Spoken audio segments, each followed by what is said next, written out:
Хвильково у Сербiji jest коло 20 тисячи пчоларох и вони тримају коло 1,3 милиони пчоли, ktorí ročne vyprodukujú 7 тисячи тони меду.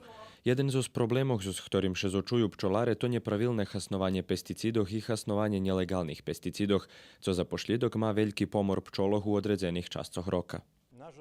Nažalj, nemáme točni podatke o tim keľo pčoli pomarli. Istnujú dva fajty pomoru pčoloh. Jeden to direktni, ktorý še zbúva u chvíľky hasnovania chemijných sredstvoch, ale veľo väčší problém máme so subletálnym trovanjom, okreme na slunečníkovej paši.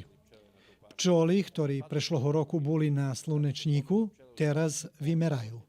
Robiš o tým, že oni čuvajú polen u svojich košnicoch. Tak keď príde čas za jeho hasnovanie, do organizmu unoša veľké količestvo otrovoch, od ktorých stradajú.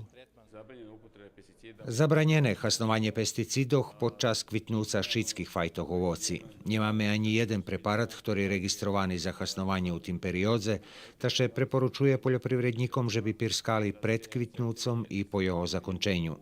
So spravilným hasnovanjem pesticidoh veľo menej chemijnih sredstva odhodza do životnog štretku. Pri hasnovanju rižnih sredstvoh okreme insekticidoh okremnu uvahu treba obraciť na čas ovocníkov, ktorým je veľo trávy, pretože ich kvitnúce pricahuje pčoli i može indirektno uplivovať na ich prepadanie.